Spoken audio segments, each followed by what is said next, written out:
are watching Geo9 News. माघ मकर गति रवि जब होई, तीरथ पतहि आओ सब कोई। प्रयागराज की पुण्य धरती से आप सभी का स्वागत है। मैं हूं अश्विनी कुमार मिश्र। प्रयागराज, हरिद्वार, उज्जैन और नासिक में कुंभ और महाकुंभ का आयोजन होता है। कुंभ का आयोजन 6 वर्षों में और 12 वर्षों के अंतराल पर महाकुंभ का आयोजन होता है। जब 12 वर्षों का यह अंतराल 12 बार संपूर्ण होता है, तब 144 वर्षों बाद पूर्ण महाकुंभ का योग बनता है। ऐसा माना जा रहा है कि साल 2025 का प्रयागराज का महाकुंभ पूर्ण महाकुंभ है और यह विलक्षण अद्भुत संयोग है, क्योंकि यह सदी में केवल एक बार होता है। प्रयागराज में 13 जनवरी से महाकुंभ का आयोजन होने जा रहा है। महाकुंभ 45 दिनों तक चलेगा। आइए आपको बताते हैं कि महाकुंभ में कौन कौन से स्नान पर्व और अमृत स्नान पर्व आयोजित होंगे। पहला स्नान पौष पूर्णिमा। महाकुंभ में पहला स्नान पौष पूर्णिमा पर होगा।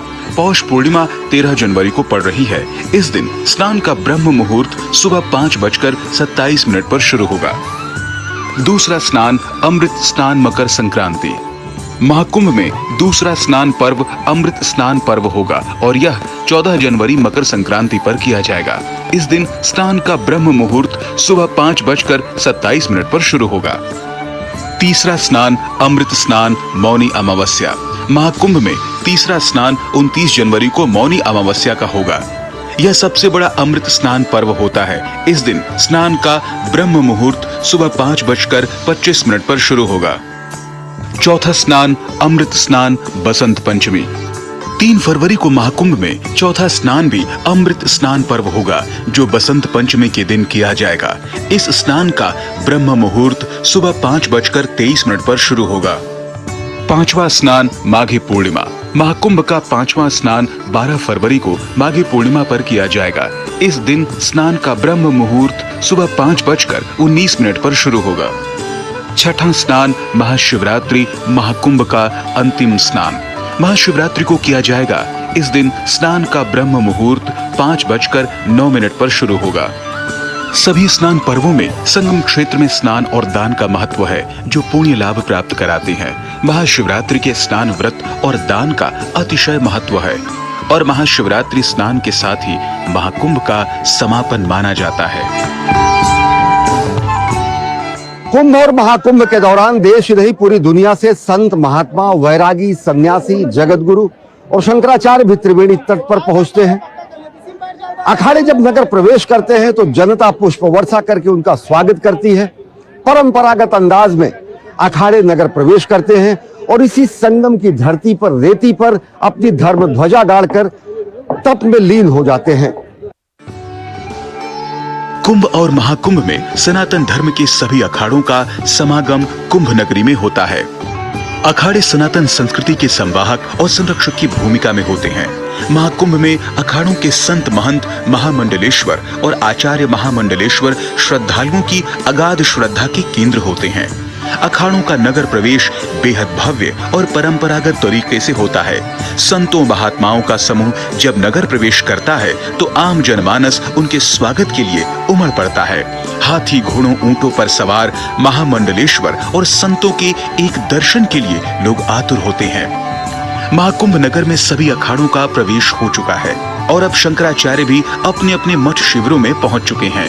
10 जनवरी शुक्रवार को जगतगुरु शंकराचार्य ज्योतिष पीठाधीश्वर अनंत विभूषित वासुदेवानंद सरस्वती महाराज ने भी महाकुंभ नगर प्रवेश किया। महाकुंभ ही ऐसा आयोजन होता है जब देश के चारों पीठों के शंकराचार्य और 13 अखाड़े एक साथ एकत्र होते हैं। यतो धर्मस् ततो जयः। जहां धर्म है वहां विजय है। लेकिन अगर धर्म पर ही संकट आ जाए तो आदिगुरु शंकराचार्य ने इसकी भी व्यवस्था की। आदिगुरु शंकराचार्य ने एक हाथ में शास्त्र और दूसरे हाथ में शस्त्र लिए सन्यासियों की परंपरा की शुरुआत की। एक हाथ में शस्त्र और दूसरे हाथ में शास्त्र लिए यही सन्यासी हमारे अखाड़ों में रहते हैं। लाखों की संख्या में साधु, सन्यासी, नागा, वैरागी धर्म रक्षा में तत्पर रहते हैं। वास्तव में यह अखाड़े सनातन संस्कृति के आदिकाल से संरक्षण करने का दायित्व इन्हीं के कंधों पर है और सही मायने में यह अखाड़े सनातन संस्कृति की अलख आदिकाल से जगा रखे हैं। अखाड़ा प्रणाली भारतीय संस्कृति, धर्म और परंपराओं का एक महत्वपूर्ण प्रतीक है। यह न केवल धर्म की सुरक्षा करती है, बल्कि समाज को एकजुट करने और उसे मार्गदर्शन प्रदान करने में भी एक केंद्रीय भूमिका निभाती है। अखाड़ा हिंदू धर्म में साधु संतों का एक ऐसा समूह है जो धार्मिक और शारीरिक इसकी परंपरा की नींव 8वीं शताब्दी में आदि शंकराचार्य द्वारा रखी गई थी। विदेशी आक्रांताओं से हिंदू धर्म की रक्षा के लिए एक योद्धा वर्ग की आवश्यकता महसूस की गई। शंकराचार्य भगवान ने ब्राह्मण और क्षत्रियों के बालकों को भिक्षा में लिया और उनको जो है विधिवत संन्यास की दीक्षा दिया और शस्त्र की विद्या, कुछ लोगों के वंशानुगत संस्कार थे और शास्त्रों का अध्ययन कराकर एक सेना बनाई गई। जो दिग्विजय अभियान शंकराचार्य जी ने प्रारंभ किया था कि सठम साठम समाचरित, जो जिस भाषा में समझे उसको उसी भाषा में समझाना चाहिए, तो उसके लिए पूरा दिग्विजय अभियान उनका पूरा हुआ। उसके बाद 4 मठों की स्थापना 4 दिशाओं में उन्होंने किया। अपने प्रधान शिष्यों को वहाँ का आचार्य बना करके कुछ समय वो कामकांची मठ में रहे। उसके बाद केदारनाथ आकर के शंकराचार्य जी ने समाधि लिया। ऐसी मान्यता है कि आदि शंकराचार्य ने 8वीं सदी में अखाड़ों की स्थापना की थी और आज भी ये अखाड़े विद्यमान हैं और सनातन संस्कृति के संवाहक और ध्वजवाहक बने हैं। ऐसा माना जाता है कि शुरुआत में 4 प्रमुख अखाड़े थे, जिनकी संख्या बाद में बढ़कर 13 हो गई। आज भारत में प्रमुख रूप से 13 अखाड़ों की मान्यता है, जिनमें से 7 अखाड़े शैव सन्यासी संप्रदाय के हैं, बैरागी वैष्णव संप्रदाय के 3 अखाड़े हैं और उदासीन संप्रदाय के भी 3 अखाड़े हैं। शैव संप्रदाय के अखाड़ों की अगर बात करें तो श्री पंचदशनाम शैव अखाड़ा, महानिर्वाणी अखाड़ा, आवाहन अखाड़ा, जूना अखाड़ा, अग्नि अखाड़ा, निरंजनी अखाड़ा, आनंद अखाड़ा और अटल अखाड़ा शैव संप्रदाय के अखाड़े हैं, जिनके इष्ट देव भगवान शंकर होते हैं। अखाड़ों का संचालन पूरी तरह से लोकतांत्रिक प्रक्रिया से होता है और महाकुंभ के दौरान अधिकतर अखाड़ों के पदाधिकारियों का चयन होता है।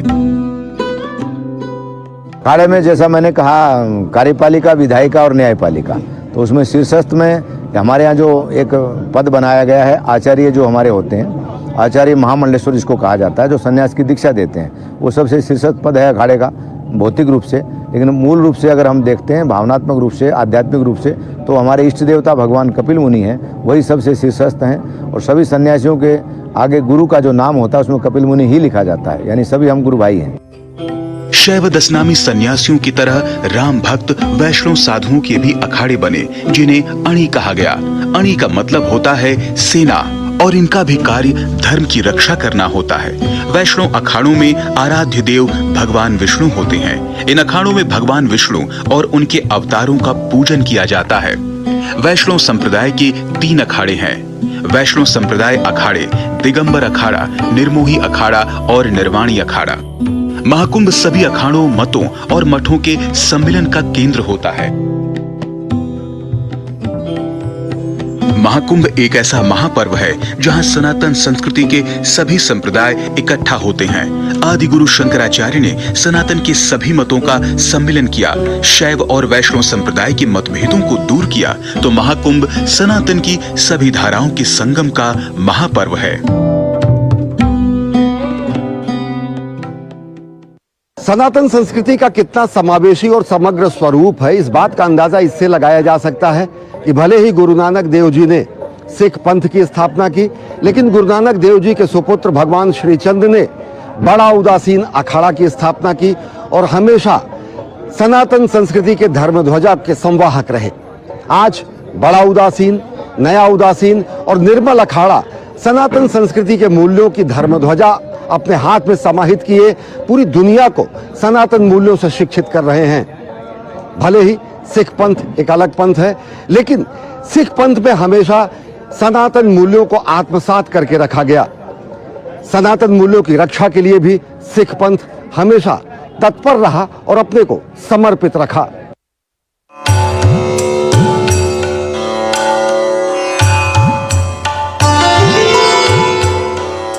यूं तो सिख संप्रदाय की स्थापना ही सनातन संस्कृति के लिए की गई, लेकिन कालांतर में यह एक नए पंथ के रूप में स्थापित हुआ। सबसे बड़ी बात यह कि गुरु नानक देव जी के पुत्र श्री चंद जी भगवान की आस्था हमेशा सनातन मूल्यों में रही। सिख समुदाय के सनातनी अखाड़े को श्री पंचायती अखाड़ा बड़ा उदासीन कहते हैं। उदासीन उच्च आसीन का ही बदला रूप है, जिसका अर्थ ब्रह्मा में आसीन यानी समाधिस्थ से होना है। धार्मिक विद्वानों के अनुसार इस अखाड़े को 1825 ईस्वी में बसंत पंचमी के दिन हरिद्वार में हर की पौड़ी पर स्थापित किया गया था। इस अखाड़े के संस्थापक निर्वाण बाबा प्रीतम दास महाराज माने जाते हैं। वहीं इस अखाड़े के पथ प्रदर्शक उदासीन आचार्य गुरु नानक देव के पुत्र श्री चंद देव थे। अखाड़ा बड़ा ही महत्वपूर्ण है। यह अखाड़ा अपने इष्ट देव श्री चंद देव जी के भगवान और ब्रह्मा जी के 4 पुत्रों की पूजा करता है और सनातन धर्म और सिख पंथ दोनों के मध्य सेतु का कार्य करता है। जब इस सृष्टि की रचना हुई, ब्रह्मा जी के 4 पुत्र सनक सनंदन सनातन संत कुमार हुए, संन्यास योग में हो गए। जब से परंपरा चलती आ रही है, बैराग संन्यास उदास नाथ। तो जब से संप्रदाय की स्थापना है। हमारे निर्वाण पीतम देव जी महाराज ने, पीतम दास जी महाराज ने इस अखाड़े की स्थापना करी। गुरु नानक देव जिन्होंने सिख पंथ की स्थापना की, उनके सुपुत्र श्री चंद देव जी ने उदासीन अखाड़े की स्थापना की। निर्मल भेष पंथ, उदासीन अखाड़ा, बाद में आपस के द्वंद्व के कारण बड़ा उदासीन जो टूट के बना और नया उदासीन 2 अखाड़े हुए। लेकिन गुरु गोविंद सिंह को लगा कि निर्मल का अस्तित्व सुरक्षित रहना चाहिए, तो पटना में उनका जन्म हुआ था और निर्मल पंचायती अखाड़े की पटना साहिब में शरीर पाए और निर्मल पंचायती अखाड़े की स्थापना की। तो 3 सिखों के अखाड़े, जिनको यह भ्रम है भारतीय संविधान में सिख बौद्ध जैन ये तीनों हिंदू के दर्जा प्राप्त हैं। कालांतर में बड़ा उदासीन अखाड़े से ही विभाजन होकर एक और नया अखाड़ा अस्तित्व में आया, जिसे नया उदासीन अखाड़े के रूप में मान्यता मिली। सिख सनातन परंपरा में अखाड़ों का तीसरा संप्रदाय निर्मल अखाड़े का है। सांसारिक आसक्तियों से दूर ये अखाड़े निस्वार्थ भाव से नर सेवा और नारायण सेवा में अपना जीवन समर्पित कर देते हैं।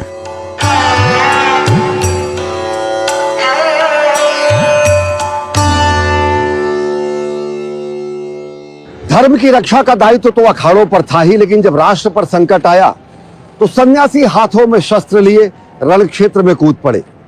जब विदेशी आक्रांताओं ने हमारी अस्मिता पर हमला किया, हमारे समाज को पददलित करने की कोशिश की, हमारे सनातन मूल्यों को तार तार करने की कोशिश की, तो हमारे सन्यासियों ने इसकी रक्षा का बीड़ा उठाया। युद्ध हुए, संघर्ष हुए और अनेक गौरव गाथाएं इतिहास में और जनश्रुतियों में आज भी मौजूद हैं। चाहे मुगल काल हो या फिर अंग्रेजों का काल, हमेशा हमारे सन्यासी अखाड़ों ने धर्म रक्षा के साथ साथ राष्ट्र रक्षा में अपना अप्रतिम योगदान दिया। ये इतिहास में स्वर्णाक्षरों में दर्ज है कि किस तरीके से 18वीं शताब्दी के उत्तरार्ध में हुआ सन्यासी विद्रोह ने अंग्रेजों की चूल्हे हिला दी और स्वतंत्रता संघर्ष में अहम तरीके से मील का पत्थर साबित हुआ। सनातन धर्म के रक्षक महायोद्धा नागा सन्यासी। धर्म रक्षा और राष्ट्र रक्षा के लिए सन्यासियों ने कई इतिहास प्रसिद्ध संघर्ष किए। नागा सन्यासियों के शौर्य और बलिदान की अनेक कथाएं जनश्रुतियों और इतिहास के पन्नों में दर्ज हैं। प्रसिद्ध महाराणा प्रताप ने जब मुगलों के खिलाफ युद्ध छेड़ा तो उन्हें नागा सन्यासियों का साथ मिला। नागाओं के शौर्य के सामने मुगलों के छक्के छूट गए। राजस्थान में पंचमहुआ इलाके में छापली तालाब व राणा कड़ा घाट के बीच में हुए युद्ध में वहां मारे गए नागा साधुओं की समाधियां आज भी देखी जा सकती हैं। जब जब हो ये धर्म की हानि, बाढ़ई असुर अधम अभिमानी। जब कुंभ मेला होता है तो ये आप लोगों के लिए मेला है और हमारे लिए ये पर्व है। आप लोगों के सभी पर्व होते हैं, होली, दीपावली और रक्षाबंधन है, नवरात्रि है, नवरात्र मानो सबकी होती है। बाकी इस तरह के सारे त्यौहार होते हैं और हमारे बाबाओं में कोई त्यौहार नहीं होता है। तो ये जो कुंभ महाकुंभ पर्व जो है, हम लोग इसको पर्व के रूप में मनाता हूँ। यहाँ पर आते हैं दूर दूर देश से भी आए हैं, विदेश से भी लोग महात्मागढ़ यहाँ पर आए हुए हैं और ये सब एक पास एकत्रित हुए हैं। ये आप लोगों को दर्शन दे रहे हैं। औरंगजेब ने जब बनारस के विश्वनाथ मंदिर पर हमला किया तो महानिर्वाणी दशनामी अखाड़े के सन्यासी रक्षा के लिए सामने आए। मुगल सेना को आंशिक सफलता ही मिल पाई और सन्यासियों के बलबूते वाराणसी की रक्षा हो सकी। महानिर्वाणी अखाड़े के नागाओं के युद्ध का 17वीं शताब्दी से लगातार उल्लेख मिलता है कि उनकी सेनाओं ने मुगलों के विरुद्ध लड़ाइयां लड़ी। मैं पूछूं, छत्रपति शिवाजी को किसने तैयार किया?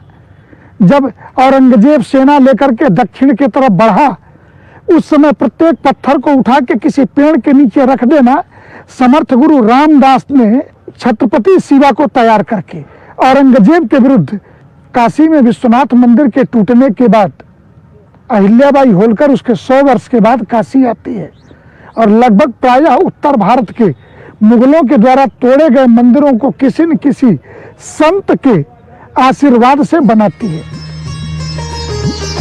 ऐसे अनेकों अनेक संघर्ष भी हैं जिनका जिक्र भले ही इतिहास में न हो, लेकिन वे आज भी जनश्रुतियों और कथाओं में लोक प्रचलित हैं।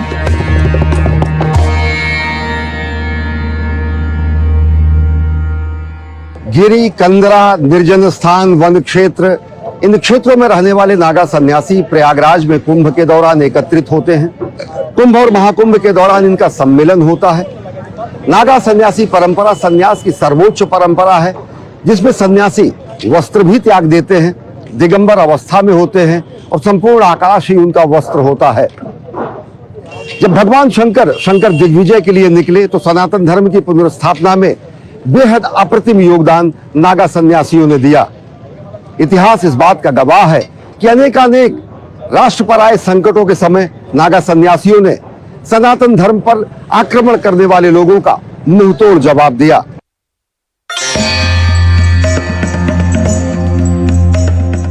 नागा साधु योग में प्रवीण होते हैं। उनकी संघर्ष शक्ति बेहद तीव्र होती है।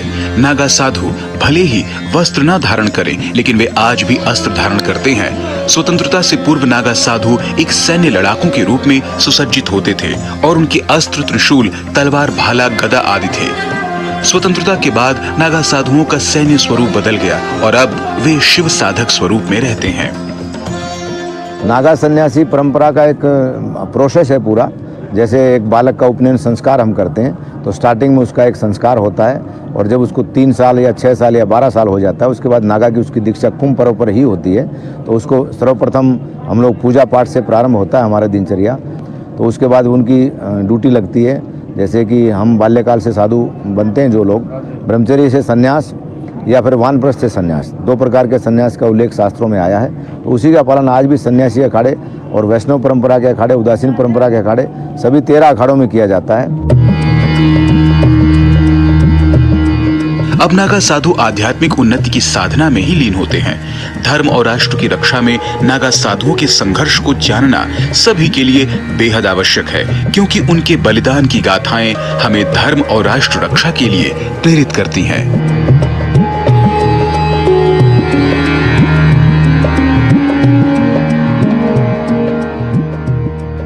सनातन संस्कृति की सभी धाराएं आकर जहां मिल जाएं, वह संगम है।